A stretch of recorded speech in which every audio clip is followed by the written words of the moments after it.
아마 오늘 교회 들어오시면서 실내 장식을 보고 조금 놀라신 분도 계실 겁니다. 지난 한 주간 우리 교회 어린이 성경학교 장식을 교사들이 참 열심히 했는데 주제가 노아 홍수에 관한 것이어서 이쪽은 아니지만 이쪽은 지금 이제 바다 모습이 그대로 보입니다. 정확히 말하면 우리가 지금 바다 밑에 들어와 있는 겁니다. 잠수함이 들어왔기 때문에 안 죽지, 문 열고 나가면 사실 죽는다는 개념이 있는 것입니다. 바다 밑입니다, 지금. 오늘 제가 이 얘기를 하는 이유는 오늘 설교와 관련된 이야기이기 때문에 제가 이 말씀을 먼저 드립니다. 사실 좀 여름 내 바닷가 기분도 내고 계속 이대로 두면 좋겠는데 또 멕시코 단기 선교가 똑같은 주제로 열리기 때문에 단기 선교 가는 친구들이 이걸 다 걷어서 또 멕시코로 가져가야 되기 때문에 아마 이번 주 많으면 다음 주까지 이 바다 구경 여기서 하실 수 있는 마지막 기회일 것 같습니다. 오늘 노아 홍수 말씀을 좀 드리고자 합니다. 먼저 질문을 하나 드리겠습니다. 여러분, 노아 홍수 이야기, 노아 홍수는 심판 이야기입니까? 아니면 구원 이야기입니까? 하나님께서 인간들이 죄 지은 것을 보고 심판하셔서 노아 시대에 홍수를 내려서 8식구 외에는 다 죽게 했다고 했으니까 이건 심판 이야기가 맞긴 맞습니다. 그런데 오늘 우리가 읽었던 21절 말씀 보면 다른 말씀을 하고 있다는 겁니다. 물은 예수 그리스도의 부활하심으로 말미암아 이제 너희를 구원하는 편이 곧 세례라 그랬습니다. 노아 홍수를 세례라고 얘기했습니다. 우리를 구원하는 것이라고 표현했습니다. 물로 심판하셨다는 말보다는 오늘 본문은 물로 구원하셨다 이렇게 말하고 있습니다. 한글 성경도 그렇고 영어 성경도 그렇고 원문인 헬라어 성경도 마찬가지고 다 물을 통과하여 물로 말미암아 구원을 얻었다 이렇게 말하고 있습니다. 물에서부터 구원했다는 말이 아닙니다. 물이 구원의 방법이고 구원의 통로고 구원의 수단이다. 홍수를 그렇게 지금 베드로가 새롭게 보고 있다는 겁니다. 누가 봐도 노아 홍수 이야기는 심판 이야기가 맞는데 이제 와서 갑자기 이것이 구원의 방법이다고 얘기를 하는가? 오늘 이것을 이해하기 위해서는 읽었던 그 21절에 있는 두 가지 중요한 단어를 먼저 볼 필요가 있습니다. 그 첫 번째 단어가 세례라는 말이고 두 번째는 부활이라는 단어입니다. 부활과 세례라는 이 두 단어가 이 홍수가 물이 멸망의 도구가 아니라 구원의 도구다 하는 것을 증거해주는 중요한 단어가 된다는 것입니다. 여러분, 이 물과 세례, 이 홍수, 노아 시대 홍수는 세례를 기억하게 해주는 세례 사건이다. 지금 베드로가 그렇게 말하고 있는데 원래 그 세례를 오늘 이렇게 유아 세례를 하지만 이 세례는 우리의 몸을 씻는 것도 아니고 우리 속에 있는 죄를 씻는 것도 아니죠. 세례식이 없으면 몸이 깨끗해지지 않거나 또는 특별히 우리 죄가 없어지지 않거나 그런 거 아닙니다. 유아세례나 또 세례식은 우리의 죄가 어떤 다른 방법으로 이미 씻겨졌는데 그 깨끗해진 것을 기억하고 보고 체험하고 경험할 수 있도록 하기 위해서 우리가 외형적으로 하는 의식일 뿐이지 이 유아세례든지 세례 자체가 우리에게 죄를 씻게 해주는 의식은 아니다는 겁니다. 근데 오늘 우리들 속에 있는 이 죄를 씻는 의식이 세례인데 우리 죄가 어떻게 씻겨질까요? 분명히 물이 아니면 무엇으로 우리의 죄가 씻어지는가? 예수님의 죽으심과 부활을 믿을 때에 우리의 죄가 씻어진다. 성경은 그렇게 말하고 있습니다. 답변해 보시겠습니까? 우리의 죄가, 우리 속에 있는 영에 있는 죄가 언제 깨끗이 씻겨진다 그랬죠? 성경적으로 말하면 예수님의 죽으심과 부활을 어떻게 할 때? 믿을 때에 씻겨진다. 그렇게 말했습니다. 그러니까 우리의 죄를 씻는 것은 이 예수님의 죽으심과 부활이라는 어떤 의미에서는 두 사건이고 어떻게 보면 하나의 사건, 연속적으로 일어난 하나의 사건이죠. 이것이 우리의 죄를 씻는 방법이 된다. 그렇게 말하고 있습니다. 여러분, 예수님 당시의 세례는 이제 엄밀하게 말하면 침례죠. 물 속에 완전히 머리가 잠기는 겁니다. 오늘날도 그렇게 하는 세례식을 하는 교회들이 있습니다만은 참 좋은 전통이라고 생각을 합니다. 아무튼 물 속에 머리가 들어갔다. 이 세례의 첫 번째 의미는 무엇이냐? 죽음을 말합니다. 물 속에 들어가서 안 나오면 죽는 거죠. 그죠? 이 말은 우리의 죄가 죽는다는 의미도 되고 죄를 지은 내가 죽는다는 말도 됩니다. 여러분 성경에서 말씀하는 것을 우리 곰곰이 살펴보면 우리가 다 죄가 있는데 이 죄를 없애는 방법은 딱 한 가지 방법밖에 없습니다. 어떻게 해야 죄가 없어지느냐? 죄를 지은 사람이 죽어야 죄가 없어집니다. 이게 성경의 원리입니다. 피 흘림이 없으면 죄사함이 없다고 그랬기 때문에. 그렇기 때문에 세례는 첫 번째 죽음의 이야기입니다. 물속에 들어가는 것. 내가 죽는다는 말도 되고 내가 죽음으로 내 죄도 죽고 없어진다 하는 의미가 있습니다. 두 번째 세례는 어떤 의미가 있느냐? 다시 살아나는 겁니다. 물속에 들어갔다가 다시 고기를 내밀고 물 밖으로 나오죠. 그때 얼마나 시원하겠습니까? 물속에 얼마나 들어있을지는 모르지만 뭐 몇 초 오래 있겠습니까? 30초씩 물 담가놓으면 그 세례 받는 사람 잘못하면 큰일 나겠죠. 잠시 들어갔다가 이 죽음을 말하는 것이고 다시 물 밖으로 나옵니다. 물 밖으로 나오는 건 무슨 의미입니까? 부활입니다. 다시 살아나는 걸 말하죠. 그래서 내 죄가 죽고 다시 새로운 사람은 죄 없는 사람으로 죄가 용서받고 죄가 씻김받고 죄의 값을 죽음으로라는 것으로 치르고 다시 살아난 사람, 살아났다 하는 의미가 세례의 두 번째 의미입니다. 이 죽음과 삶, 죽음과 부활이라는 것이 동시에 나타나 있는 것이 이 세례라 하는 것입니다. 자, 그렇다면 오늘 노아 홍수를 베드로는 무엇에다 비유했죠? 세례에다 비유했습니다. 그러면 노아 방주 안에 들어가 있는 노아 8 식구가 이 두 가지 사건을 경험했단 말 아니겠습니까? 하나는 뭐죠? 죽음이고 하나는 다시 살아나는 것이고 그 얘기입니다. 그리고 언제 죽었을까요? 노아 식구 8명이. 실제로는 안 죽었는데 죽은 것처럼 생각하는 거 아닙니까? 세례도 내가 진짜 죽는 게 아니고 죽는 것으로 간주하고 그걸 죽음의 한 과정으로 받아들이는 거 아닙니까? 그렇죠? 세례라는 그런 겁니다. 오늘 우리 아기가 세례를 받았는데 자기는 뭐 전혀 모르겠죠. 부모들이 이제 느끼는 건데 아기 머리 위에 들어갈 때는 이게 무슨 의미라고 그랬죠? 죽음의 이야기입니다. 이게 세례는 무서운 이야기죠.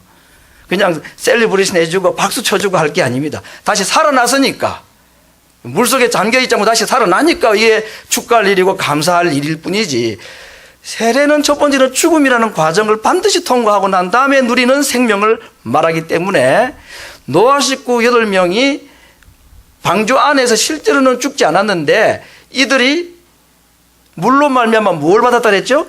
세례를 받았다기 때문에 이들이 죽었다는 한 과정을 통과했다는 겁니다. 죽음의 과정. 언제? 40일 동안에 비가 올 때에 다른 사람, 방주 밖에 있었던 사람이 다 죽는 것을 눈으로 보았죠. 그들이. 그때 자기도 죽은 겁니다. 사실은요. 단지 왜 안 죽었죠? 방주 안에 들어와 있기 때문에 안 죽었던 것 뿐이지 노아 식구는 첫째 세례의 과정인 이 죽음이라는 것을 실제로 죽지 않으면서 방주 안에서 죽어가는 사람들을 보면서 간접적으로 경험한 것입니다. 그래서 그들은 이미 죽은 과정을 통과했기 때문에 이제 남은 과정이 뭐가 남아 있습니까? 다시 살아나는 것, 부활, 그 다음에 그걸 영생이라 그렇게 말하죠. 다시는 죽지 않는 생명을 가질 수 있는 자격을 얻었다는 겁니다. 어떻게 함으로? 한번 죽음으로 말미암아. 실제로는 안 죽었을 뿐이지 죽음이라는 과정을 그들은 거친 거나 다름이 없다. 오늘 이것이 홍수가 세례라 하는 말씀의 의미인 것입니다. 그래서 오늘 베드로는 홍수 사건을 통해서 노아 식구 8명이 물에서 건짐받고 물에서 구원받았다고 말하지 않고 물을 통하여 물로 말미암아 구원을 얻었다. 한번 죽고 다시 살아났다. 세례를 그렇게 말하고 있습니다. 그러면 이들이 실제로 안 죽었는데 죽은 것과 같은 그런 가정을 해주는, 실제로는 죽지 않았지만 죽은 것과 같은 경험을 하게 해준 것이 무엇이었습니까? 무엇 때문에 그들은 실제로 안 죽었는데 죽은 것처럼 그렇게 가정을 받았다는 얘기입니까? 방주 때문입니다. 방주가 아니면 그들은 정말로 죽어야 됩니다. 그렇죠? 근데 실제로는 죽지 않고 죽은 것으로 간주해 주었다는 겁니다. 그래서 사도 바울도 그랬죠. 너희가 그리스도 예수 안에서 죽은 자로 어떻게 하라? 여기라 그랬습니다. 그리고 다시 산 자로 여기라. 앞에 제가 소개했습니다. 우리 이제 예배당 안이 마치 바다 속에 있는 잠수함과 같습니다. 잠수함 문을 열고 나가면 거기 답답하고 싫다고 해가지고 거기 너무 답답하다고 잠수함 문을 열고 나갈래 하면 나가면 그 죽는 거죠. 방주 안에 있으니까 그들이 안 죽게 되는 겁니다. 그러나 방주 안에 있는 사람들은 실제로는 어떤 자로 하나님이 간주해 준다니까 한번 죽은 자로 간주해 준다. 그런 사람에게는 다시는 정잠이 없고 죽은 자로 간주받은 자들에게는 다시는 죽음이 없다는 겁니다. 단지 남아있는 것이 무엇만 남아있나? 새로운 삶으로 살아나는 부활만 그들에게 남아있는 것입니다. 이것이 여러분 방주 이야기고 세례 이야기고, 방주는 그럼 무엇을 상징할까요? 오늘날 교회를 말하고 예수님을 말하고 예수님의 십자가를 말하는 것입니다. 그리스도 예수 안에 있는 자에게는 결코 정죄함이 다시는 없다 그랬습니다. 이유는 그리스도와 함께 이미 십자가에 못 박혀 죽은 것으로 하나님이 간주해 주시기 때문입니다. 여러분 이게 십자가 이야기고 방주 이야기고 세례 이야기인 것입니다.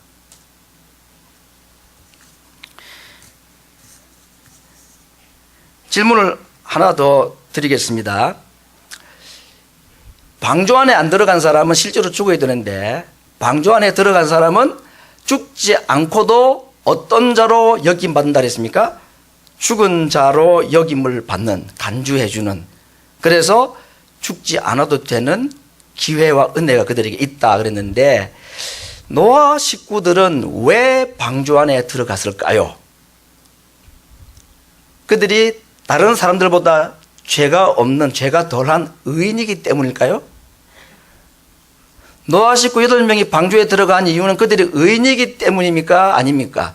다시 말하면 노아와 그의 식구들은 의인입니까? 죄인입니까? 제가 주일학교 어린이들 이걸 설교하니까 한 80%, 90%는 의인이라 그러더라고요. 그래서 제가 틀렸다 그랬습니다. 노아는 죄인이라 그랬습니다. 죄인이기 때문에 마땅히 노아 식구도 물론 다른 사람보다는 조금 죄를 덜 지었을지 모르지만 하나님 앞에 죄를 좀 많이 짓고 덜 짓고 차이가 뭐가 있겠습니까? 그게 다 그만한 거죠.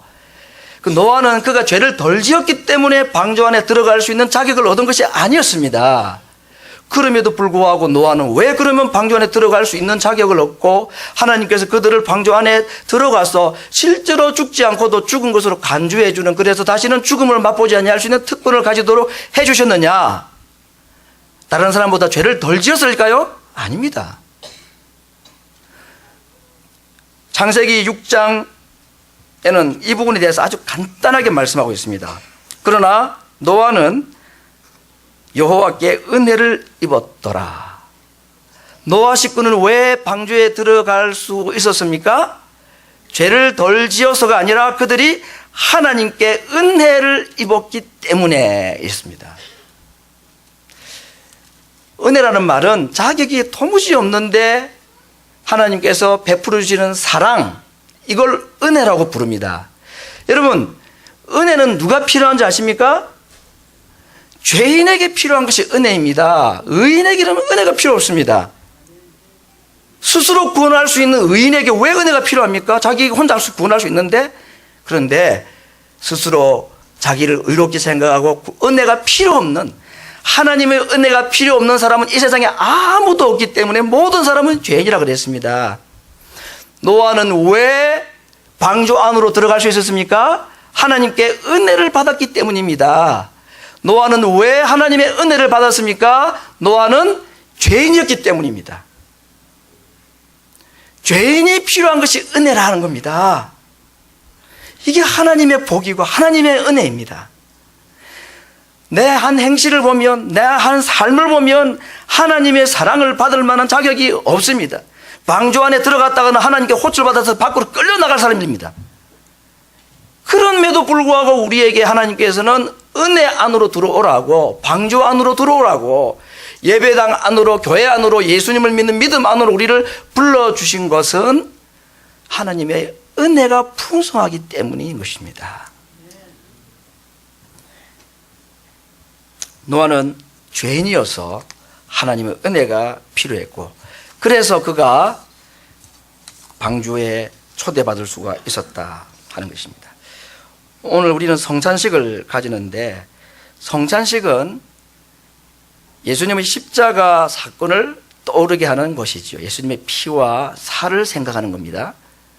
그리고 동시에 예수님의 부활도 기억하는 것이 이 성찬입니다. 예수님의 죽음과 부활을 상징하는 것이 뭐라 그랬습니까? 앞에 제가 세례라고 했습니다. 그렇죠?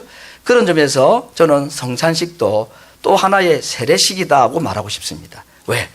이 성찬에 참여함으로, 세례는 우리 평생에 한 번 받는 거지만 성찬은 1년에 몇 번씩이라도 참여하지 않습니까? 이 성찬을 통해서 예수님의 죽으심과 부활을 생각하는 겁니다. 여러분, 노아 홍수 후에 노아는 비를 볼 때마다 무슨 생각을 했을까요? 방주를 생각했겠죠. 비가 조금이라도 오면 저 비 때문에 다 죽어 나갔죠. 나도 만약에 방주 안에 초대받지 못했다면, 하나님께서 나를 은혜 베풀어 주지 않았다면 나도 죽을 수밖에 없었다는 것을 생각하는 것. 아니, 나는 이미 죽은 자나 다름없어. 비를 볼 때마다 자기 죽음을 생각하고 방주를 생각했을 것입니다. 오늘 예수님의 피와 살, 성찬을 볼 때마다 우리는 누구를 생각해야 되겠습니까? 나를 위해 죽으신 예수님을 생각하는 것입니다. 그 십자가가 아니었다면, 그 예수님의 죽으심이 아니었다면 내가 죽어야 될 자라는 사실을 고백하는 것입니다.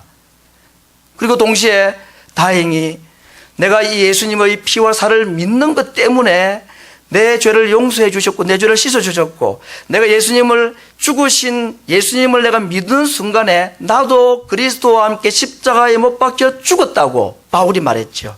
그래서 이 성찬을 믿는 자, 예수님의 죽으심과 부활을 믿는 자는 그의 죽으심에도 함께 참여하고 그의 부활에도 함께 참여한 자라고 바울이 참 어려운 말이지만 그렇게 말씀을 했습니다. 오늘 우리가 성찬을 참여할 때에 노아가 비를 볼 때마다 방주를 기억하고 자기가 죽지 않고 살았던 것을 생각한 것과 같이, 오늘 우리가 이 성찬을 바라볼 때 주님의 살과 피가 상징되는 이 떡과 포도주를 대할 때, 그걸 먹고 마실 때에 우리는 다른 것을 기억하는 것이 아니라, 만약에 주님이 죽지 않았으면, 나를 위해 대신 죽어주지 않으셨다면 내가 죽어야 될 자였다는 사실을, 그걸 기억하고, 동시에 내가 주님이 나를 위해 죽으셨다는 걸 내가 믿기 때문에 그렇게 먹는 겁니다. 떡을 먹고 잔을 마시는 거 아닙니까?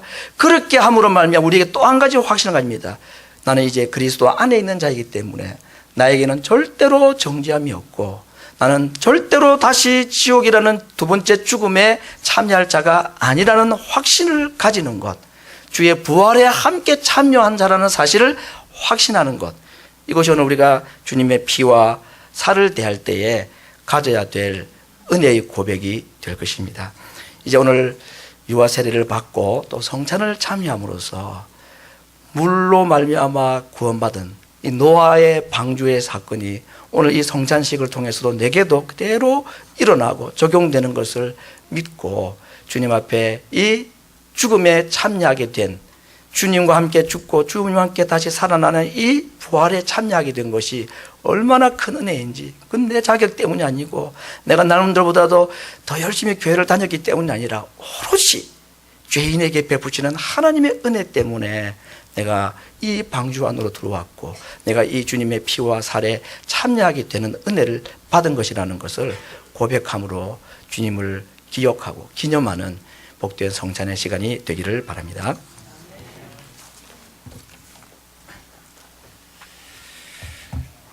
Whenever we have joint service, I get his transcripts Sunday morning. But this time I got the sermon transcripts night before. So I was pretty excited, and I began to take a look at the notes, and I realized it was a lot more difficult than it usually is. So it took me a little longer time. So for those of you whose Korean is a little rusty, here's a little summary for you. You all remember the account of Noah's Ark, the flood waters that brought judgment on the world in Noah's days. For Peter, in the New Testament, that account reminds him of Christian baptism. verse 21, and corresponding to that flood, baptism now saves you through the resurrection of Jesus Christ. Now notice when he says baptism now saves you, he has a qualifying statement. He says, not the removal of dirt from the flesh, but an appeal to God for a good conscience. It is a spiritual, inward appeal to God for cleansing. You're saying when you go through baptism, I trust you, God, to apply the death of Jesus Christ to me for my sins and to bring me through death and judgment into new and everlasting life through the resurrection of Jesus Christ. The ceremony itself, the baptism, the ceremony itself does not save anybody. Rather, it saves for one reason, and that reason is it is an expression of faith. It is an appeal of faith. The Bible says there's no more condemnation for those who are in Christ Jesus. Also, the Bible says, whoever calls upon the name of the Lord Jesus shall be saved. Baptism is such a calling, such an appeal, turning to God.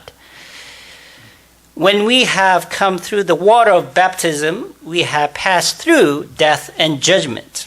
We have been buried with Christ. That's the dunking part. And we have risen with him. That's coming out of water part. We have passed from death to life. Judgment is past, just like for those who are inside the ark. Christ took the judgment for all of us, so we will never have to come into that judgment again. We have already died the death in Christ and been raised in Jesus. We were deemed, considered, regarded righteous because of his grace for sinners like you and me. The Holy Communion, the Lord's table, Lord's Supper, symbolizes death and resurrection of Jesus Christ. It is a perfect reminder of that saving act of God. If not this blood and body of Jesus Christ, you and I should have died.